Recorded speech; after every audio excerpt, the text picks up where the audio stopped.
El Plan Adelante, bueno, estuvo en el trabajo del Ejecutivo Autonómico desde nuestra llegada al Gobierno en el año 2015, cuando empezamos a sentarnos en esas mesas de trabajo que apostaran por una mejora de nuestro tejido empresarial, y efectivamente se ha reeditado una vez más y esperemos poderla reeditar nuevamente, porque es verdad que habrá que adaptarla a los contextos que son cambiantes y que lo estamos viviendo ahora, ¿no? Llevamos una temporada larga sin una estabilidad en el ámbito geopolítico internacional o en el ámbito económico, y esto parece que va a venir siendo algo estable dentro de la inestabilidad que provoca, pero por supuesto pues habrá que seguir adaptándolo al contexto. No obstante, debo decir que en el acuerdo que suscribimos del Plan Adelante con los agentes sociales, luego nos alegró también ver cómo las palancas que habíamos generado como novedosas con respecto a la primera edición del Plan Adelante han sido los ejes estratégicos de desarrollo de todo lo que ha sido el mecanismo de recuperación y resiliencia que ha negociado el Gobierno de España con la Unión Europea. Nosotros hablamos ahí de 4 palancas, que era la cohesión territorial, la digitalización, la internacionalización, la industrialización, y con el único tema que hemos incorporado pues esas líneas de trabajo adaptadas, como digo, pues al contexto actual. Pero no es solo el Plan Adelante lo que está vigente, han sido más de 25 los acuerdos que hemos suscrito juntos, patronal y sindicatos, con el Gobierno regional, más de una decena en estos últimos años complejos. Quiero poner en valor, como solemos hacer, y creo que lo tiene, el plan de medidas extraordinarias en el peor momento de la crisis del COVID. Salimos todos con 261 millones de euros y con negociaciones hasta últimas horas de la noche intensas para que todo el mundo estuviera de acuerdo, y al final decidimos triplicar el importe, llegamos a los 697 millones de euros, más de 70 convocatorias de líneas, más de 90.000 resoluciones, 55.000 empresas beneficiarias de todas nuestras líneas. Y bueno, ahora tenemos vivo el Pacto por la Reactivación Económica y el Empleo, que suscribimos hace prácticamente un año, y esta semana mismo en la reunión del Consejo de Diálogo Social, que también es uno de los hitos que hemos conseguido en el marco del consenso y del acuerdo, crear el Consejo de Diálogo Social, pues dábamos cuenta que de los 8.800 millones de euros con los que cuenta el Pacto por la Reactivación Económica, en la que han participado tanto agentes sociales como el conjunto de la sociedad de Castilla-La Mancha, pues ya hemos ejecutado más de 4.000 millones, y solo en lo que son políticas de estímulo empresarial y políticas de fomento de nuestras relaciones laborales y de los trabajadores hemos dedicado 647 millones de euros de los 4.000 millones de euros. Hay camino que recorrer, pero creo que vamos con buenos niveles de ejecución, y por supuesto la vocación del Gobierno de Castilla-La Mancha, impulsada por nuestro presidente y por todo el equipo de Gobierno, pues es seguir acordando medidas en los contextos, siempre en los contextos ordinarios, pero muy especialmente en los extraordinarios que estamos atravesando. Que Castilla-La Mancha en ese momento fue, no sé si, sí, fue la región, en comparación con su Producto Interior Bruto y su presupuesto, que porcentualmente más dinero aportó para que estos planes salieran adelante. Y eso lo dije en su día y lo sigo manteniendo. El plan, por supuesto, que dio resultado.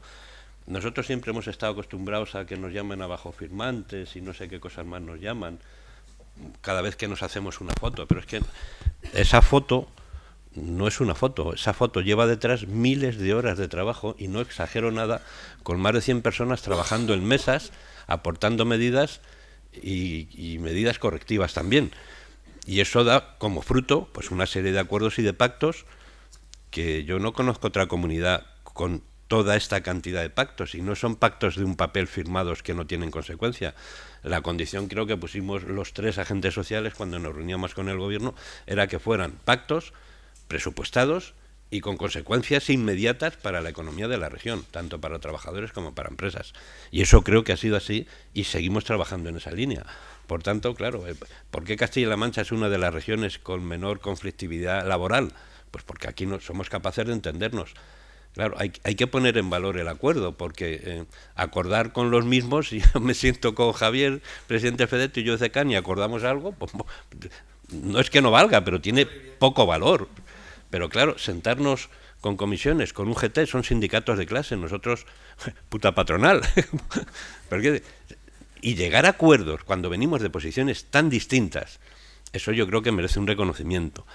Y digo otra cosa, eso es posible en Castilla-La Mancha porque el árbitro es neutral y proactivo, cosa que no ocurre en todas partes.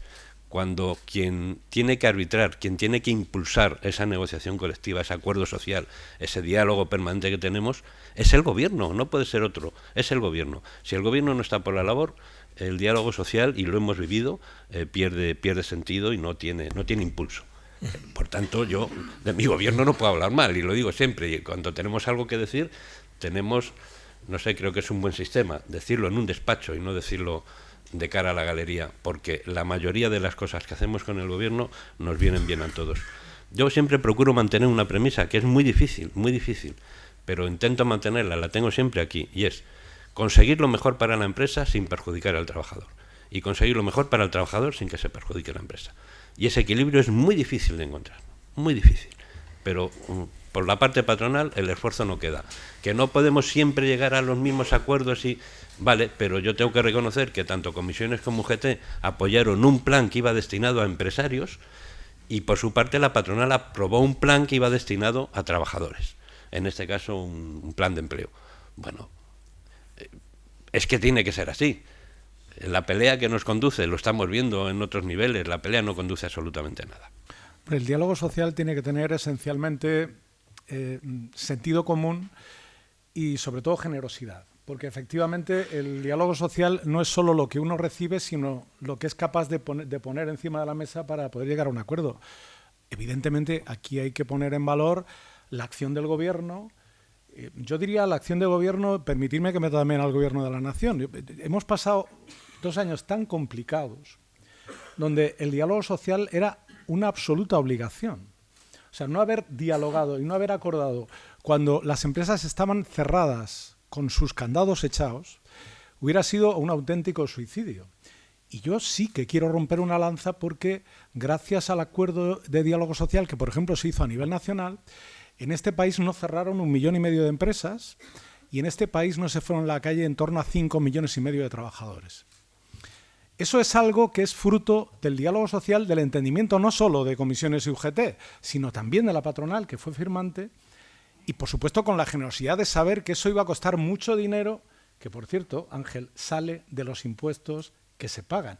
Yo es que en el tema de impuestos siempre tengo una posición seguramente muy incómoda, y es que a mí eso de bajar impuestos normalmente no me suele gustar mucho, porque luego vienen este tipo de cosas, como es echar una mano a que se rescaten empresas o trabajadores, y entonces tenemos que poner el dinero, y el dinero no lo hace el Banco de España si no hay un trasfondo que es la recaudación que se hace. Pero dicho esto, el diálogo social, en esos momentos difíciles, yo creo que los agentes sociales en el ámbito estatal y el propio gobierno estuvieron a la altura, y creo que nosotros, menos yo, por aquello de no meterme dentro, estuvimos sobresalientes. ¿Por qué? Porque entendimos perfectamente, yo es que firmaría 1000 veces ese acuerdo, un acuerdo que superó los 600 millones, que las conversaciones de madrugada eran simplemente por matizar cuestiones y no por la cuestión de fondo, que la teníamos perfectamente clara, como era el hecho de saber que aquí se iba a pasar muy mal en esos tiempos y que había que salir adelante de la mejor manera posible y que había que rascar dinero donde no lo hubiera para intentar que las empresas en Castilla-La Mancha no pudieran cerrar sus puertas. La prueba evidente es que, fijaros, saliendo de la pandemia, entrando en una guerra y con además una ambición desmedida de las grandes energéticas por sangrarnos, como están haciendo de manera descarada a todos los países y a todos los ciudadanos que vivimos en ellos, a pesar de todo eso y gracias al conjunto de acuerdos, incluida la propia reforma laboral o la subida del SMI, pues hemos conseguido que en Castilla-La Mancha y en España haya más empleo que el que había hace un año. Ahora sí. Yo creo que al final tenemos que hacer un ejercicio de responsabilidad por nuestra parte y también un poco de autocrítica, porque yo creo que tenemos que llegar a la sociedad y explicar lo que es el diálogo social. Porque hay veces que yo creo que no se entiende lo que es el diálogo social. Parece mentira que en pleno 2023 todavía se ponga en cuestión el diálogo social y tenemos cerca, hay otra Castilla por ahí, que parece que obvia lo que es el diálogo social. Al final el diálogo social es diálogo y el diálogo es transparencia. Y a este gobierno la transparencia y el diálogo social le ha sentado bien. Le ha sentado bien y nos hemos beneficiado la ciudadanía. Nos hemos beneficiado los empresarios, los autónomos, las autónomas, los trabajadores y las trabajadoras de esta comunidad autónoma. Se han llegado a grandes acuerdos en esta legislatura. Cuidado, una legislatura muy compleja, porque hemos vivido lo que se ha dicho, esa pandemia, que no había pasado nunca en este país. Y en Castilla-La Mancha lo hemos sufrido y mucho. Y hemos tenido que llegar a acuerdos en momentos muy difíciles para los empresarios y para las empresarias y muy difíciles para la clase trabajadora. Muy difíciles. Hablábamos de diálogo social. Y yo creo que tenemos que explicar que fruto del diálogo social Son todos los derechos que hoy en día ni nos cuestionamos que tenemos. La jornada laboral regulada, las vacaciones pagadas, eso es fruto del diálogo social y yo creo que hay que recordarlo para no volver atrás y no perder lo que es el diálogo social.